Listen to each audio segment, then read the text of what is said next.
যেই হাতিয়ারগুলো দিয়ে আমেরিকা এবং ওপেক দেশগুলো হয়েছে ধনী, অবশেষে ভারত খুঁজে নিয়েছে সেই হাতিয়ারেরই বিকল্প।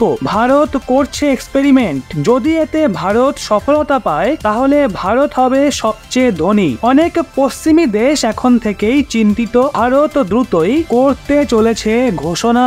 যেভাবে দ্রুত গতিতে দেশের অবস্থার পরিবর্তন হচ্ছে, সেখানে একটা জিনিস কমন রয়েছে, আর সেটা হলো কাঁচা তেল।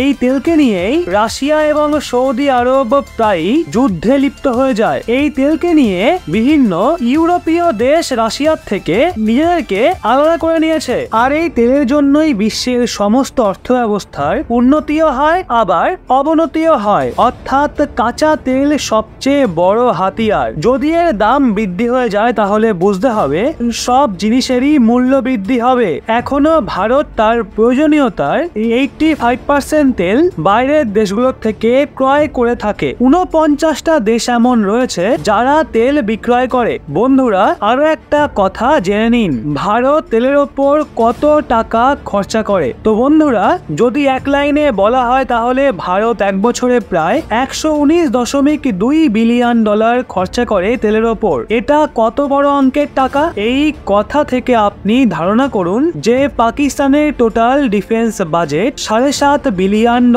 ভারত এই টাকা যদি প্রতিরক্ষা ক্ষেত্রতে ইনভেস্ট করে তাহলে ভারতের প্রতিরক্ষা বাজেট আরো বৃদ্ধি পেয়ে যাবে, আর সেটা $190 বিলিয়ন পর্যন্ত পৌঁছে যাবে। আর এর সাথেই ভারত বিশ্বের সবচেয়ে বড় মহাশক্তি হয়ে যেতে পারে। এই অবস্থায় আপনার এখন প্রশ্ন হতে পারে, সত্যি কি এমনটা হতে পারে? তো বন্ধুরা, এর উত্তর হলো হ্যাঁ, এমনটাই করতে চলেছে ভারতের মোদী সরকার। এটা করলে আমেরিকার মতো দেশের দাদাগিরি চিরকালের জন্য বন্ধ হয়ে যাবে। আর অন্যদিকে ওপেক দেশ, যারা তেলের মার্কেটে নিজের মন মর্জি চালিয়ে থাকে এবং বিভিন্ন সময়ে চাহিদা বুঝে দাম বৃদ্ধি করে দেয়, এদেরও বিভিন্ন কার্যকলাপের ওপর ব্রেক লেগে যাবে। এই জন্য ভারত অনেক বড় একটা প্ল্যানে কাজ করছে। এর শুরু ভারত খুব শীঘ্রই করতে চলেছে।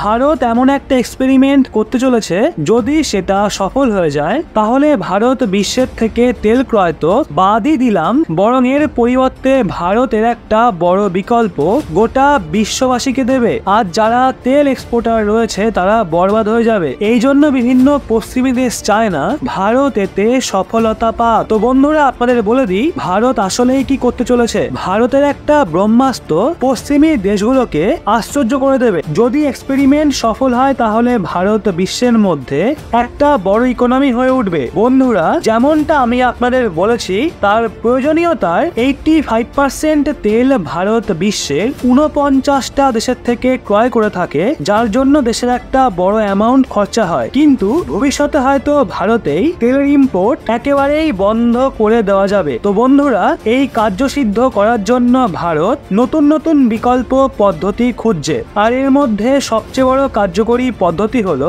ইথানল।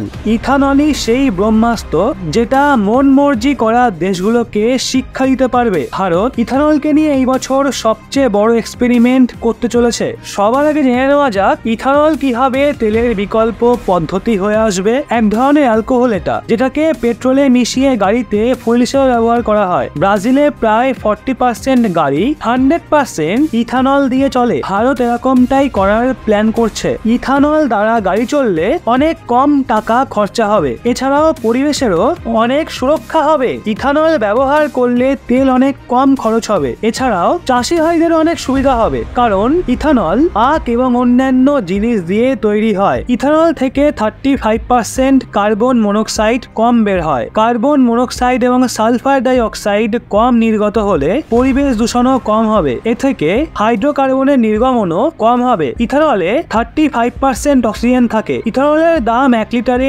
প্রায় 65 টাকা। এই ইথানলের ব্যবহার করে সাধারণ মানুষ 30 থেকে 35 টাকা প্রতি লিটারে বাঁচাতে পারবে।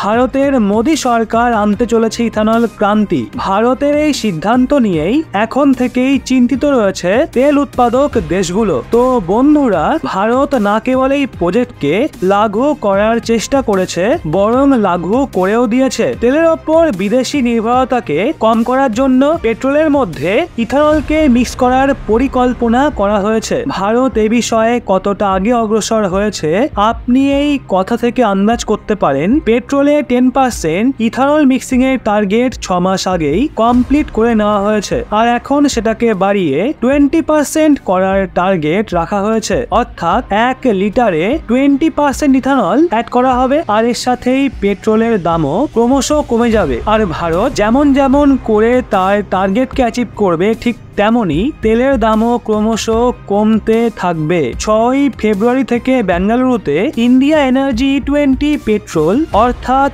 20% ইথানল ব্লেন্ডিং এর কার্যক্রম শুরু হতে চলেছে। এর সাথেই বিশ্বের 66টা পেট্রোল পাম্পে পাইলট প্রজেক্ট হিসাবে এর বিক্রিও শুরু করে দেওয়া হবে। এর থেকে তেলের আমদানিতে কমতির সাথে সাথে গাড়ি থেকে নির্গত হওয়া দূষণও কম হবে। তো বন্ধুরা, সবচেয়ে ভালো খবর হলো দেশের এনার্জিকে বাঁচানোর জন্য অনেক প্রকল্পের ওপরই কাজ চলছে। এর মধ্যে ইথানল ব্লেন্ডিং প্রোগ্রামও সংযুক্ত রয়েছে। ভারতে যেই গতিতে এনার্জির চাহিদা বাড়ছে, সেটাকে মাথায় রেখে ইথানলের বিষয়টা অনেক লাভদায়ী হবে। আর পরবর্তী সময়ে এটা তেলের আমদানিতে বাইরে যাওয়া একটা বড় অঙ্কের টাকাকে আমাদের দেশেই রেখে দেবে। তো এই পুরো বিষয় নিয়ে আপনাদের কি মতামত এবং এই নিয়ে আপনারা কতটা আশাবাদী, নিচে কমেন্টে অবশ্যই জানান।